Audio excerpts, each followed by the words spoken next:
के साथ जोड़ते हुए हम थोड़ा सा और सीख सकते हैं।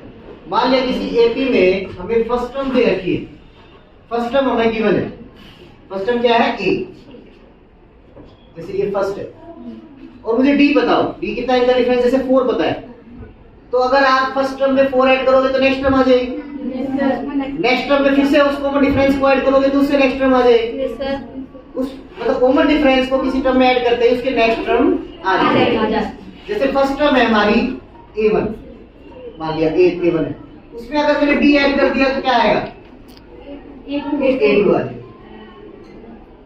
तो a2 को ऐसे भी लिख सकते हैं कि a2 equal to a plus में b, a1 तो यही होता है, a1 से क्या रिप्रेजेंट होता है a प्लस b।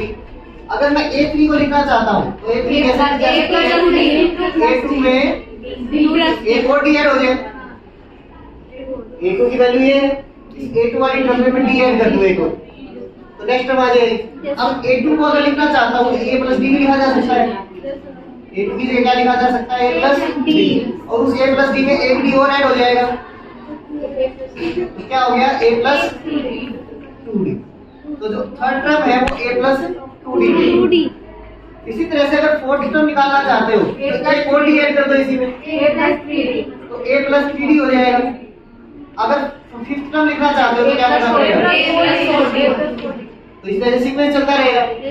जोन से जिस टर्म की हम बात कर रहे थे, फिफ्थ टर्म की बात कर रहे हैं, तो a में क्या है, मल्टीप्लाई क्या हो रहा है 4d, इससे एक कम, तो किसी भी नंबर की टर्म हो चाहे an, यहाँ पर एक फार्मूला बनता है an, किसी भी n नंबर की टर्म अगर मैं लिखना चाहता हूँ तो मुझे करना क्या है, मुझे फर्स्ट टर्म लेनी है प्लस में इससे एक कम, n से एक कम, n-1 ये चाहिए और उसके साथ मल्टीप्लाई है d।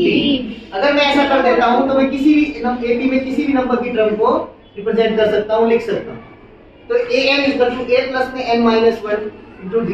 तो मेन इंपॉर्टेंट कौन सी दो टर्म है हमारे पास एपी में, a और d। देख रहे हैं, अगर फर्स्ट टर्म पता है, कॉमन डिफरेंस पता है, तो हम एपी की किसी भी टर्म को फाइंड आउट कर सकते हैं। किसी भी नंबर की अगर 10, 11 कोई भी नंबर, उसकी टर्म को फाइंड आउट किया जा सकता है। या एक चीज का ध्यान रखना है, इस n में और an में फर्क है। जैसे मैंने कहा इसकी फिफ्थ टर्म, तो फिफ्थ n क्या हो गया 5।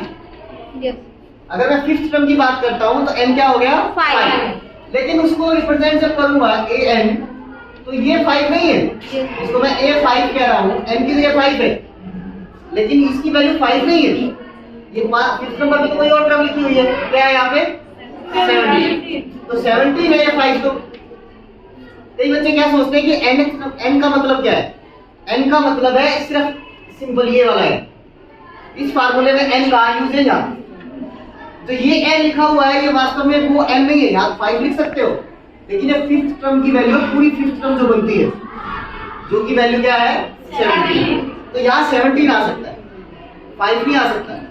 5 तो रिप्रेजेंट करते क्या लिख सकते हैं a5, ऐसे वैल्यू क्या है इसकी 17। यहाँ n की जगह क्या आएगा 17 नहीं आएगा, ये बताता है कि किस नंबर पे है टर्म, तो ये n बताता है कि फिफ्थ नंबर पे टर्म है, ये इसलिए 5 आता है यहाँ पे, और ये an बताता है कि वो टर्म क्या है, फिफ्थ नंबर पे जो टर्म आई है वो है क्या चीज। तो ये सबसे बड़ी चीज है जो हम क्वेश्चंस के अंदर करेंगे, कि हम सबसे ज्यादा कंफ्यूज इसी चीज पे हो जाते हैं कि nth टर्म मतलब n और an दो वैल्यू दी जाती है ना स्टेटमेंट के अंदर, इनमें आपस में मिक्स हो जाते हैं तो क्वेश्चन गलत हो जाता है।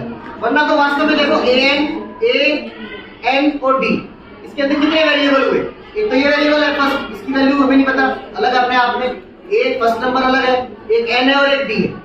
अगर किसी क्वेश्चन के अंदर इन 4 वैल्यूज में से 3 वैल्यूज गिवन हो, 3 वैल्यूज हमें गिवन हो, तो हमें उनकी जगह पे वो 3 वैल्यूज पुट कर देनी है, और जो एक वैल्यू बच गई फोर्थ, उसकी जगह उसका सिंपल ही रहेगा। जैसे मान लिया n नहीं बताया, बाकी सभी वैल्यूज दे रखी है स्टेटमेंट में, an बता दी, a बताया, d बताया, उनकी वैल्यू पुट करो, n की जगह क्या लिखो n, और फिर जैसे इक्वेशन सोल्व करते हैं x के अंदर y के अंदर, फिर इसको सोल्व करना और सोल्व करके उस n की वैल्यू को फाइंड आउट करना। इसलिए मैंने कहा था उस चैप्टर में जो लीनियर इक्वेशन सोल्व करना हम सीखते हैं, ये बातें हमारी हर चैप्टर में काम आती है। यहाँ इक्वेशन बनेगी हर बार और तुम्हें सोल्व करना पड़ेगा।